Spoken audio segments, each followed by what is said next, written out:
తిలక్ గారు చెప్పండి, దీని తర్వాత లోకేష్ గారు చంద్రబాబు గారు పెట్రోల్ రేట్ల గురించి మాట్లాడిన దాని మీద వెళదాం.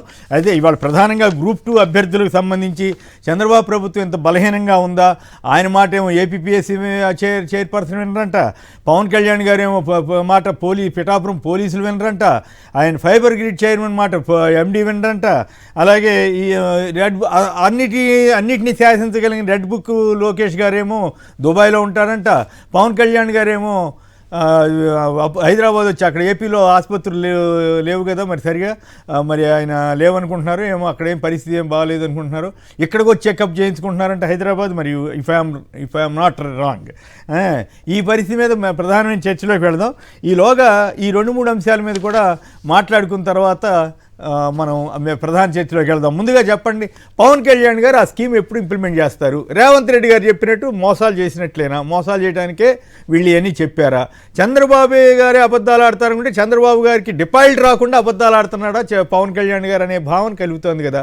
ఇంక 4 రోజులుగా అసలు పని లేకుండా ఎక్కడో అదేదో సనాతన ధర్మం అంటే తిరుగుతా ఫైళ్ళు కూడా పక్కన పడేసి తిరుగుతున్నాడని సోషల్ మీడియాలో వార్తలు వస్తున్నాయి. మీరేమంటారు? ఈ నిజంగానే ఈ 10 లక్షల స్కీము పవన్ కళ్యాణ్ గారు ఇంప్లిమెంట్ చేయిస్తాడా దమ్ముతోటి? ఇప్పుడు నమస్కారం కేసీఆర్ గారు, శేఖర్ రెడ్డి గారు నమస్కారం సార్. ఉమ్మడి కూటమి ఓ మేనిఫెస్టో ప్రకటిస్తే ఆ మేనిఫెస్టో పుస్తకాన్ని అంటుకోవడానికి కూడా బీజేపీ వెనకాడి పక్కకు తోసేశారు. ఆ రోజు సభలో జరిగింది. పవన్ కళ్యాణ్ గారు చంద్రబాబు నాయుడు మాత్రమే ఆ పుస్తకాన్ని, మేనిఫెస్టో పుస్తకాన్ని చూపించారు, విడుదల చేశారు. కాబట్టి వీళ్ళు ఇప్పుడు కూడా మీరు అబ్జర్వ్ చేయండి, ఎక్కడ బీజేపీ కూడా మేనిఫెస్టో గురించి మాట్లాడరు.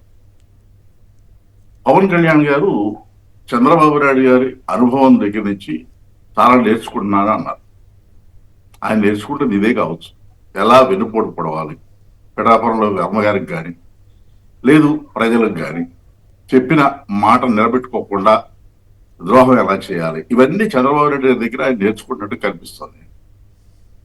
పోతే ఆయన రాజకీయంగా కానీ అడ్మినిస్ట్రేషన్లో కానీ గొప్పగా సాధించింది చెప్పేది ఏమిటంటే ఒక విషయం చెప్పుకోవాలి.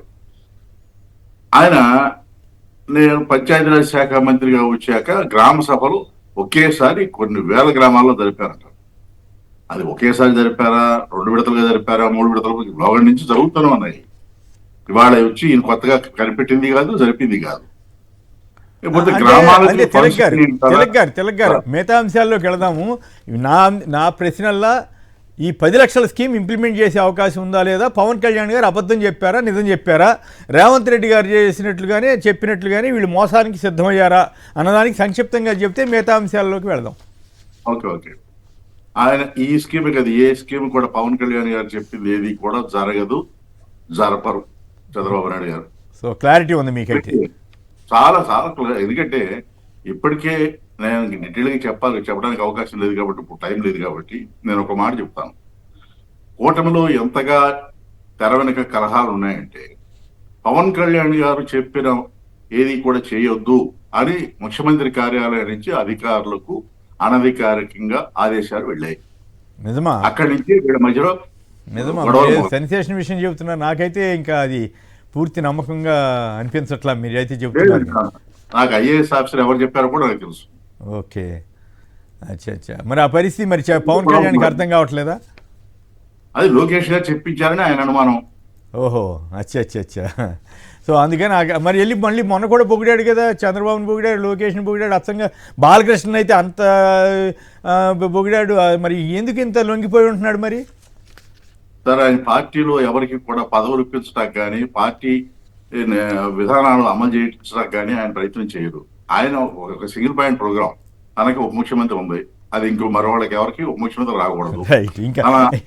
నాగబాబుకి మంత్రి కావాలి, తన పెద్దన్న కేంద్ర మంత్రి కావాలి. ప్రకారం అయితే మీరు చెప్పిన దాని ప్రకారం ఆయనకే దిక్కు లేకపోతే ఈ 10 లక్షల స్కీమ్ ఆయన ఎక్కడి తెచ్చి అమలు చేస్తాడు యువతకి? రైట్. సమర్థ ముఖ్యమంత్రి లోకేష్ గారు, చంద్రబాబు గారు మరి 9 నెలలు అయిపోయింది, ఎందుకు రేట్లు తగ్గించారా లేదా? మరి ఆ ప్రాంతంలోనే నివసించే శేఖర్ రెడ్డి గారు ఏం చెప్తారో విందాం. శేఖర్ రెడ్డి గారు చెప్పండి, ధరలు తగ్గాయా ఆంధ్రప్రదేశ్లో?